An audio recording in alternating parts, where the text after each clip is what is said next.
ಮಲಬಾರಿಯೇತ ನೀರಾವರಿ ಯೋಜನೆಯಲ್ಲಿ ಕಳಪೆ ಕಾಮಗಾರಿಯನ್ನ ಮಾಡಲಾಗಿದೆ ಅನ್ನೋದು ಸತ್ಯ ಬಯಲಿಗೆ ಬರ್ತಾ ಇದೆ.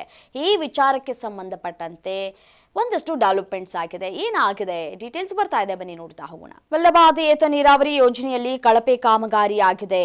ಜೇವರ್ಗಿ ಯಡ್ರಾಮಿ ತಾಲೂಕಿನ ಮಲಬಾದ್ ಏತ ನೀರಾವರಿ ಕಾಮಗಾರಿ ಕಳಪೆ ಸಿಮೆಂಟ್ ಅನ್ನ ಬಳಕೆ ಮಾಡಿಕೊಂಡು ಈ ಕಾಮಗಾರಿಯನ್ನ ನಡೆಸಲಾಗ್ತಾ ಇದೆ ಅಂತ ಹೇಳಿ ಆರೋಪವನ್ನ ಮಾಡಲಾಗ್ತಾ ಇದೆ. ಗುತ್ತಿಗೆದಾರರು ಸರಿಯಾಗಿ ಕಾಮಗಾರಿಯನ್ನ ಮಾಡ್ತಾ ಇಲ್ಲ.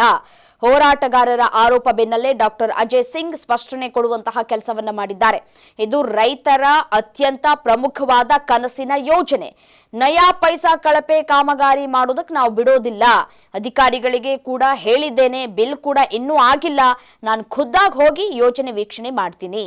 ಸಚಿವ ಡಾಕ್ಟರ್ ಅಜಯ್ ಸಿಂಗ್ ಅಧಿಕಾರಿಗಳಿಗೆ ಖಡಕ್ ವಾರ್ನಿಂಗ್ ಪಾಸ್ ಮಾಡಿದ್ದಾರೆ. ಕಳಪೆ ಕೆಲಸ ಮಾಡಿದವರ ಯಾರನ್ನೂ ನಾವು ಸುಮ್ಮನೆ ಬಿಡೋದಿಲ್ಲ ಅಂತ ಹೇಳಿ ಸಚಿವರು ರಿಯಾಕ್ಟ್ ಮಾಡಿದ್ದಾರೆ. ಎಲ್ಲೋ ಕೂತ್ಕೊಂಡು ಅಧಿಕಾರಿಗಳು ಹೇಳಬಾರ್ದು ಅಥವಾ ಸಚಿವರು ಹೇಳಬಾರ್ದು.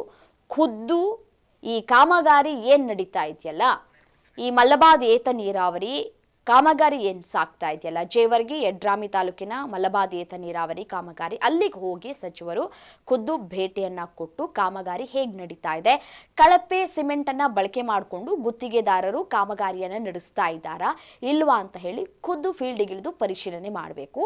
ಆ ಪರಿಶೀಲನೆ ಆದ ನಂತರ ಅಧಿಕಾರಿಗಳಿಗೆ ನೀವು ಖಡಕ್ ಆಗಿ ಸೂಚನೆಯನ್ನ ಹೊರಡಿಸಿದ್ರೆ ಅದಕ್ಕೊಂದು ಏನು ತೂಕ ಇರುತ್ತೆ. ನೀವು ಎಲ್ಲೋ ಕೂತ್ಕೊಂಡು AC ರೂಮ್ನಲ್ಲಿ ಕೂತ್ಕೊಂಡು ನಾವು ಕ್ರಮ ತೆಗೆದುಕೊಂಡು ಬಿಡ್ತೀವಿ ಅಂತ ಹೇಳಿದ್ರೆ ಅದು ಉಪಯೋಗಕ್ಕೆ ಬರೋದಿಲ್ಲ.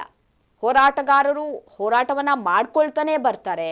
ಬಿಸಿಲು ಮಳೆ ಗಾಳಿ ಅಂತ ಹೇಳ್ದೆ ಹೋರಾಟವನ್ನ ಮಾಡ್ಕೊಂಡು ಬರ್ತಾನೆ ಇರ್ತಾರೆ. ಕಾಮಗಾರಿ ಮುಗಿದೋದ್ಮೇಲೆ ಏನು ಮಾಡೋದಕ್ಕಾಗೋದಿಲ್ಲ ಅಂತ ನೀವು ಕೂಡ ಅಲ್ಪ ಸ್ವಲ್ಪ ಕಾಮಗಾರಿ ಆಗೋಗಿದೆಯಲ್ಲ ಬಿಡು ಮುಗಿಸ್ಬಿಡ್ಲಿ ಅಂತ ಹೇಳಿ ಸುಮ್ಮನಾಗುವಂತಹ ಅನಿವಾರ್ಯತೆ ಸೃಷ್ಟಿಯಾಗುವ ರೀತಿಯಾಗಿ ಮಾಡ್ಕೊಳ್ಬೇಡಿ. ದಯವಿಟ್ಟು ಸ್ಥಳಕ್ಕೆ ಹೋಗಿ ಸ್ಥಳ ಪರಿಶೀಲನೆ ಮಾಡಿ ಕಾಮಗಾರಿ ಹೇಗೆ ನಡೀತಾ ಇದೆ, ಯಾವ ರೀತಿಯಾದಂತಹ ಸಿಮೆಂಟ್ ಅನ್ನ ಇಲ್ಲಿ ಬಳಕೆ ಮಾಡಿಕೊಳ್ಳಲಾಗ್ತಾ ಇದೆ. ಇದು ಒಂದಿನ 2 ದಿನ ಇರುವಂತಹ ಯೋಜನೆಯಂತೂ ಅಲ್ವೇ ಅಲ್ಲ.